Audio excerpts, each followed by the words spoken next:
बिस्मिल्लाहिर्रहमानिर्रहीम। नाज़रीन अस्सलाम वालेकुम। मैं हूं आपका मेज़बान साबिर शाकिर। वफाकी दारुल हुकूमत इस्लामाबाद से कुछ ताज़ा तरीन इत्तलाआत और हम खबरें आपसे शेयर करते हैं। पिछले 24 घंटे के अंदर अंदर इतनी ज़्यादा सरगर्मियां देखने में आई हैं पाकिस्तान और ख़ासतौर पर वफाकी दारुल हुकूमत इस्लामाबाद और रेड जोन में कि कुछ समझ नहीं आ रहा कि हो क्या रहा है, लेकिन हमें समझ आ रहा है कि किस तरफ ले जाने की कोशिश की जा रही है।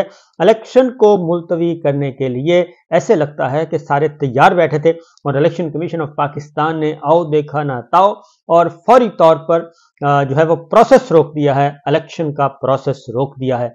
और इसका सारा इल्ज़ाम भी यकदम एक हमलावर हुए कि पाकिस्तान तहरीक इंसाफ पे डाला जाए। मुस्लिम लीग नवाज भी मैदान में आ गई, मौलाना साहब भी आ गए, बाकी जमातें भी आ गई और इलेक्शन कमीशन ऑफ पाकिस्तान भी आ गया। सब ने हल्ला बोला कि ये देखें जनाब, पाकिस्तान तहरीक इंसाफ इलेक्शन मुलतवी करवाने के लिए मैदान में आ गई है और अब हम क्या करें। लेकिन फौरी तौर पर बैरिस्टर गौहर, शुएब शाहीन साहब और रऊफ हसन जो कि तर्जुमान हैं पाकिस्तान तहरीक इंसाफ के, उन्होंने फौरी तौर पे एक अहम हंगामी नौयत की प्रेस कॉन्फ्रेंस की जिसे नहीं दिखाया गया। हम आपको वो प्रेस कॉन्फ्रेंस दिखाते भी हैं, सुनवाते भी हैं। पहले जरा वो डिटेल्स ले लें, वो तफसीलात ले लें, क्या कह रहे हैं बैरिस्टर गौहर, चेयरमैन तहरीक इंसाफ और शुएब शाहीन साहब और रऊफ हसन साहब। फिर उसके बाद हम मामला को आगे बढ़ाएंगे और मजीद खबरें शेयर करेंगे। बिस्मिल्लाहिर्रहमानिर्रहीम। थैंक यू वेरी मच कि आप लोग एक शार्ट नोटिस पे आ गए। आज 2-3 इम्पॉर्टेंट इश्यूज़ है, उस पर बात करना मुनासिब है।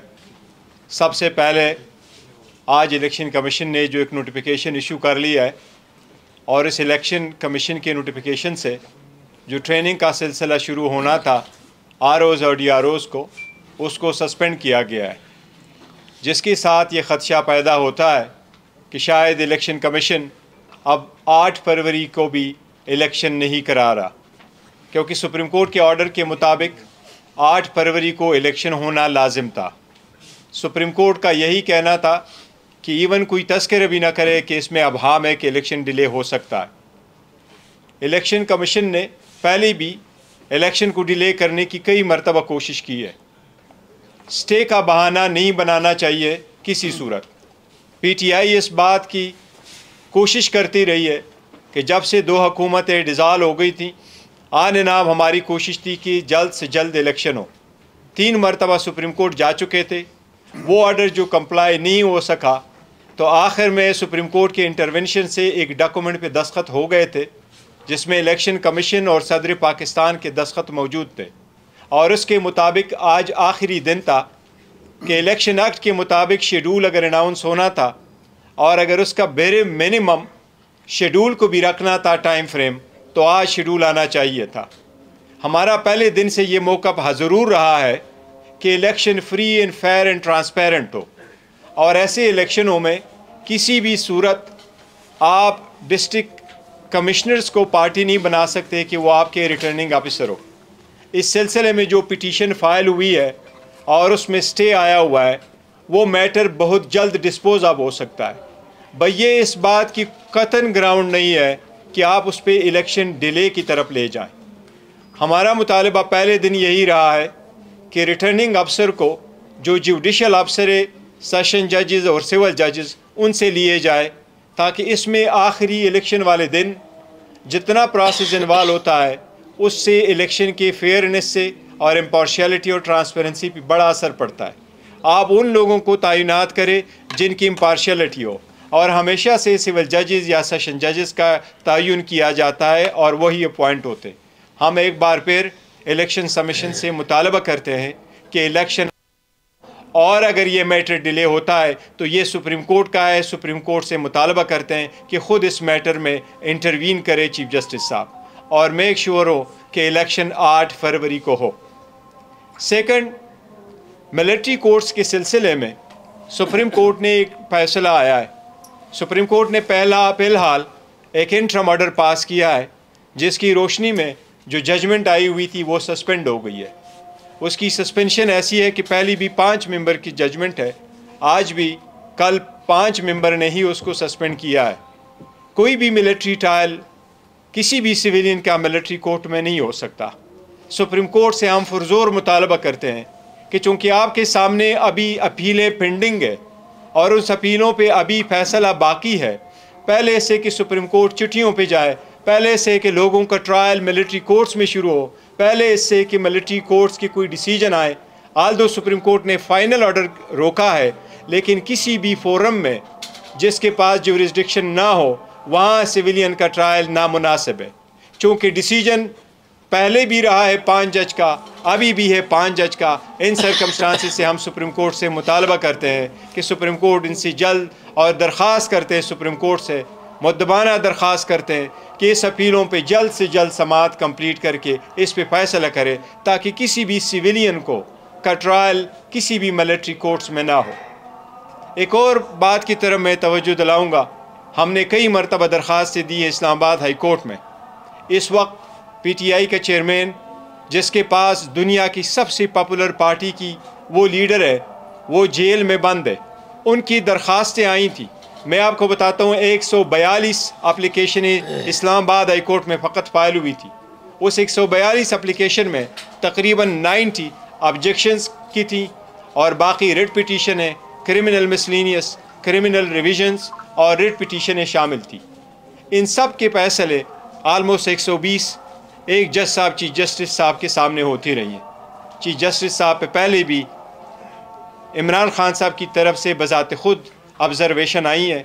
ये हर अक्यूज़्ड का हक़ है कि वो कोर्ट के सामने अपनी इस्तदा करे कि इस अदालत पे मुझे इत्मीनान नहीं है। अगर ये बात आ जाए तो ये 1960 से सुप्रीम कोर्ट का क्या हुआ कानून है कि वो किसी भी जज को कह सकता है कि बराह करम आप मेरा केस न सुने, मुझे आपसे इंसाफ मिलने की तवक्को नहीं है। ये किसी जज को अना का मसला नहीं बनाना चाहिए। आज फिर खान साहब की इंस्ट्रक्शन से हम मुतालबा करते हैं कि खान साहब के cases free and fair tribunal के सामने हों, जिसमें से जज साहब से हमारी दरख्वास्त है कि वो रिक्यूज़ कर लें। अब मैं रिक्वेस्ट करूँगा मेरे शेख शाहीन साहब कुछ कहना चाहेंगे तो। बिस्मिल्लाहिर्रहमानिर्रहीम। इसको आवाज़ आप तक पहुँच रही है? बस ठीक है। बिस्मिल्लाहिर्रहमानिर्रहीम। हमारे चेयरमैन साहब ने आपको जिन बातों की तरफ मुतवज्जे कर दिया है, उसी में मैं सिर्फ 1-2 पॉइंट ऐड करूँगा। पहला जो क्वेश्चन आपका इलेक्शन के हवाले से था, देखें PTI ने इलेक्शन के इनकाद के लिए पिछले 1.5-2 साल से स्ट्रगल कर रही है। पिछला सारा साल भी हमने स्ट्रगल किया, और इस साल जब 2 सूबों की हुकूमतें ख़त्म हुई तो सबसे पहले इस्लामाबाद हाई कोर्ट बार के प्रेसिडेंट की हैसियत से मैंने पटिशन फ़ाइल की थी, और उसके साथ ही आपको याद होगा स्पीकर्स ने पटिशन फ़ाइल की, जिसका फ़ैसला 1 मार्च का आया। प्रेसिडेंट ऑफ पाकिस्तान ने उन दोनों सूबों में 9 अप्रैल की डेट दी थी, जिसको सब्सिक्वेंटली सुप्रीम कोर्ट की इंटरवेंशन से 30 अप्रैल की तारीख इलेक्शन कमीशन ने खुद मुतय्यन करके प्रपोज करके दी थी। अब उसके बाद क्या हुआ? उसके बाद आज खुद उन्होंने बैठ के तारीख तब्दील कर दी और 8 अक्टूबर कर दी, जिसका उनको अख्तियार नहीं था। वो सुप्रीम कोर्ट में खुद लिख के दे चुके थे कि हमें कोई अख्तियार नहीं है। वो उस वक्त कहते थे गवर्नर के पास पावर है। बाद में सुप्रीम कोर्ट ने कहा कि जब कोई गवर्नर जिसको डिज़ोल्व करेगा वो पावर होगी KP की। पंजाब की हद तक चूँकि उसने डिज़ोल्व नहीं की थी गवर्नर ने, तो वो पावर प्रेसिडेंट ऑफ पाकिस्तान के पास थी। लिहाजा वो 30 अप्रैल की तारीख को बग़ैर किसी पावर के इलेक्शन कमीशन ने चेंज कर दिया 8 अक्टूबर। आपको याद है कि 8 अक्टूबर से पहले तक हमारे कान पक गए थे कि 8 अक्टूबर को इलेक्शन होगा। तमाम PDM की जमातें, तमाम वो मुख्तदर तबके और हल्के, तमाम इलेक्शन कमीशन के मेंबरान और उनके लोग एक ही बात करते थे कि हम 8 अक्टूबर को इलेक्शन कराएंगे। वो किधर गया 8 अक्टूबर का इलेक्शन? वो हवा में तहलील हो गया। उसके बाद 60 दिन के अंदर इलेक्शन होना था on the expiry of the term, वो जो कि 2 सूबों का और एक फेडरल गवर्नमेंट का, नेशनल असम्बली का। लेकिन वो उन्होंने असम्बली तोड़ के उसको 90 डेज़ का करने की कोशिश की, लेकिन फिर वो 90 डेज़ भी नहीं हुआ।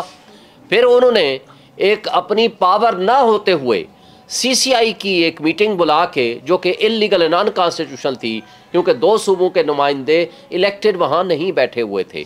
क्योंकि पॉलिसी बनाना इलेक्टेड लोगों का काम होता है, अनइलेक्टेड लोग कोई मेजर पॉलिसी डिसीजंस नहीं बना सकते। CCI के ज़रिए उस रिज़ल्ट को, जो कि 5 महीने तक उसको बंद रखा गया, जो कि 30 अप्रैल तक वो प्रोसेस ख़त्म हो चुका था, जो कि मरदमशुमारी वाला, उसको नोटिफाई किया। फिर उसके बाद उसको बहाना बना करके आगे चलते गए। फिर हम सुप्रीम कोर्ट में गए। इससे पहले हम सुप्रीम कोर्ट में गए थे जिसका 4-4 को फैसला आया था और सुप्रीम कोर्ट ने 14 मई को इलेक्शन के इनेकाद का हुक्म दिया था। लेकिन बदकिस्मती से 9 अप्रैल को रियासती दहशतगर्दी के जरिए इमरान खान को उठा लिया गया, अगवा कर लिया गया। उसकी तफसील आपके सामने आ चुकी है।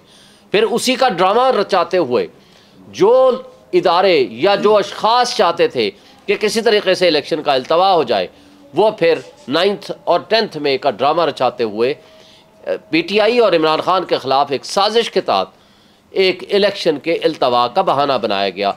और जो इमरान खान ने आज से तकरीबन 1 साल पहले कहा था कि ये मुझे जेलों में बंद करेंगे, मुझे ये नाअहल करेंगे, ये उस लाडले सुपर लाडले को यहाँ लाएंगे, नवाज शरीफ को ये यहाँ मुकदमात से बरी करेंगे और उसके बाद PTI को डिसमेंटल करने की कोशिश करेंगे, क्योंकि ये लंदन प्लान का हिस्सा है और वही वो कर रहे हैं।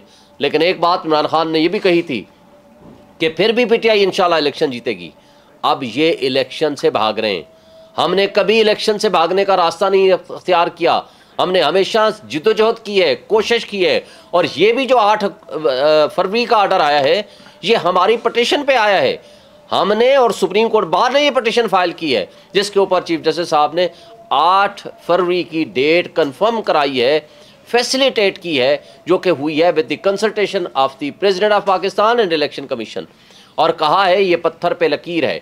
अब इसको अगर डिले करने की कोशिश हुई तो ये तौहीन अदालत भी होगा, ये आइन की सस्पेंशन भी होगी, जिसको जस्टिस अतर मिनल्लाह साहब आप लेटेस्ट अपने आर्डर के ज़रिए ये लिख चुके हैं। और ये जो आज ड्रामा रचाने की कोशिश कर रहे हैं शहबाज शरीफ, नवाज शरीफ या बाकी जमातों वाले, जो ये कह रहे हैं कि हमने इलेक्शन के अल्तवा की कोशिश की है, ये सब फ्रॉड है, ये गलत है, ये झूठ पे मबनी है। इसलिए हम इसको मुस्तरद करते हैं। और इलेक्शन कमीशन जो अपनी गैर जानिबदार उनको होना चाहिए था, वो जानिबदारी का मुजाहरा कर रहे हैं। उन्होंने पहले जुडिशरी से बात की, उनको ख़त लिखा, उन्होंने कहा आप अपने शेड्यूल अपना भेजिए ताकि हम आपको बताएं, रिस्पॉन्ड करें कि हमने कौन कौन से बंदे देने हैं, कब देने हैं और क्या करना है। लेकिन उनको दोबारा लिखने की बजाय उन्होंने उन मैनेजमेंट के एग्जेक्टिव के लोगों को डिस्ट्रिक्ट रिटर्निंग ऑफिसर और असिस्टेंट रिटर्निंग ऑफिसर बना दिया, जो कि पहले ही बायस हैं हमारे खिलाफ, हमारे लोगों को उठा रहे हैं, मुकदमात बना रहे हैं, पाबंद सलासल कर रहे हैं, 3 MPO के तहत उनके खिलाफ आर्डर्स कर रहे हैं। तो वो क्या इंसाफ पे मबनी वो इलेक्शन कराएंगे। लेकिन उसके बावजूद हम ये मुतालबा करते हैं कि फौरी तौर पर कल तक ये इलेक्शन शेड्यूल का अनाउंस करें, ताकि प्रोसेस ऑफ इलेक्शन डिले ना हो। अगर आप करेंगे तो ये उसी तरह का जुर्म होगा जो ऑलरेडी आपने 30 अप्रैल को इलेक्शन ना करा के किया, जो आपने 14 मई को इलेक्शन ना करा के किया, जो आपने 8 अक्टूबर को इलेक्शन ना करा के किया, बल्कि प्रेसिडेंट ऑफ पाकिस्तान ने जो तारीख प्रपोज की थी 6 नवंबर वाली, उसको भी आपने इलेक्शन नहीं कराया। तो ये एक जुर्म का बहुत बड़ा मजीद इजाफा होगा, जो कि सुप्रीम कोर्ट आपको माफ़ नहीं करेगी, ना ही कौम और अवाम माफ़ करेगी। जो मिलिट्री ट्रायल के हवाले से हमारे चेयरमैन साहब ने आपको बता दिया, इसमें 1-2 बातें मैं ऐड करना चाहूँगा। वो ये है कि ये फैसला देख के कौम मायूस हुई है। हमारे वकला, हमारे जूरिस्ट, हमारे वो जो लीगल एक्सपर्ट्स हैं, वो मायूस हुए हैं, क्योंकि इस पे अटॉर्नी जनरल की एक स्टेटमेंट मौजूद है जब ये केस ओरिजिनल साइट पे शुरू हुआ था, और उन्होंने ये आकर स्टेटमेंट दी थी after consultation and instructions of the high and establishment के कहने पे उन्होंने दी थी, और ये कहा था कि हम ट्रायल स्टार्ट नहीं करेंगे जब तक सुप्रीम कोर्ट फैसला ना करे। इसलिए जब अब फैसला आ चुका कि वो लॉ जो बना था, आर्मी एक्ट में तरमीम आई थी जो सिविलियंस का ट्रायल कर सकते हैं, वो अनकॉन्स्टिट्यूशनल है, और न सिर्फ वो बल्कि ट्रायल भी अनकॉन्स्टिट्यूशनल है। तो उस फैसले के बाद जब तक अपील का फैसला नहीं आता, उस अंडरटेकिंग का पास रखते हुए वो ट्रायल स्टार्ट नहीं होना चाहिए था। ये ऑर्डर सस्पेंशन किसी सूरत नहीं बनती थी। दूसरी बात, इसमें विद रिस्पेक्ट हमारे सीनियर जज जस्टिस तारिक मसूद साहब ऑलरेडी अपने पिछले फैसले के पैराग्राफ 3 में ये लिख चुके हैं कि ये 184(3) का केस नहीं बनता। जब ओरिजिनल साइट से कोई जज साहब अपनी ओपिनियन दे दे तो एपेलेट स्टेज पे उनको उस बेंच में नहीं बैठना चाहिए था। फिर तीसरी बात, जस्टिस एजाज उल हसन साहब ने जो ख़त लिखा कि ये कमेटी का फैसला हुआ था, ये 7 मेंबर बेंच होगा और सीनियर मोस्ट जज साहिबान उसमें शामिल होंगे। इसमें चीफ जस्टिस काजी फाइज ईसा साहब को खुद इसमें इसकी सरबराही करनी चाहिए थी। फिर सीनियर जजेस जिसमें जस्टिस जमाल मंदोखेल साहब, जस्टिस अतर मिनल्ला साहब, जस्टिस शाहिद वहीद साहब इस बेंच का हिस्सा नहीं है, उनको होना चाहिए था। तो इसलिए कि इंसाफ का तकाजा है कि आइंदा भी उन जजेस को इसके साथ बिठाना चाहिए और उनको इसका हिस्सा होना चाहिए। और फिर जो एक बात बड़ी अहम है कि 5 रुकनी बेंच के फैसले को 5 रुकनी बेंच एपलेट स्टेज में बैठ के सस्पेंड नहीं कर सकता। तो लिहाजा ये ट्रायल का स्टार्ट होना ये for all time to come ये सिविलियंस के बुनियादी इंसानी हुकूक की खिलाफ वर्जी है। इससे आइन, कानून और जमहूरियत का जनाजा उठाने के मुतरादिफ है। इसके मैं समझता हूँ कि इसको रिकन्सिडर करने की ज़रूरत है। फिर जो बात जस्टिस आमिर फारूक साहब के हवाले से एक से ज़ायद मरतबा हम कह चुके हैं कि उन्होंने अपना मुतासिब रवैया खुद पब्लिक के सामने एक्सपोज कर दिया है। मुझे ये बताएं, टेरियान वाले केस में 2 मुअज़्ज़िज़ जज साहिबान ने आज से तकरीबन 1 साल पहले फैसला लिख के दे दिया और इनका फैसला उनके बरक्स था। बेंच कंप्लीट हो गया, जजमेंट बाहर आ गई, जजमेंट वेबसाइट पे आ गई। उसके बाद उसको रखना, उसको रिलीज़ ना करना, उसकी सर्टिफाइड कॉपी ना देना, ये जुडिशल मिसकंडक्ट है। ये उनके तासुब को ज़ाहिर करती है। फिर दूसरी बात, मुझे बताएं 9 मई को जिस तरह इमरान खान का अगवा होता है, जिस तरह उनको उठाया जाता है, अमले को तशद्दुद का निशाना बनाया जाता है, और उसी केस में जिसमें वो बायोमेट्रिक वेरिफिकेशन कर रहे हैं, वकला को तशद्दुद का निशाना बनाया जाता है, शीशे तोड़े जाते हैं, और आप कहते हैं कि नहीं ये बिल्कुल कानून के मुताबिक है, जिसको सुप्रीम कोर्ट ने जस्टिस अतर मिनल्ला साहब ने अपनी जजमेंट के जरिए उसको फौरी तौर पर सेटिसाइड किया। तो आपने अपने तासुब होने का सबूत दे दिया। फिर आप मुझे बताएं, इलेक्शन कमीशन के हवाले से जो पटिशन हमारी जमा थी, 11 महीने बाद कहा, 11 महीने के बाद कहा रिजर्व रख के कि जनाब आपको एप्लीकेशन वापस लेने का अख्तियार नहीं है, हम आपकी केस वापस नहीं करेंगे। और जबकि उसके मद्दे मुकाबिल आपने देखा कि जिस आर्डर को तोशाखाना वाले केस में जो ही हम पटिशन लेकर आते थे उसमें नोटिस हो जाता था और साथ ही आर्डर कर देते थे आप डे टू डे हियरिंग करके इनको चला दें। बात यह है कि ये जो सब कुछ हो रहा है वो सब आपके सामने है।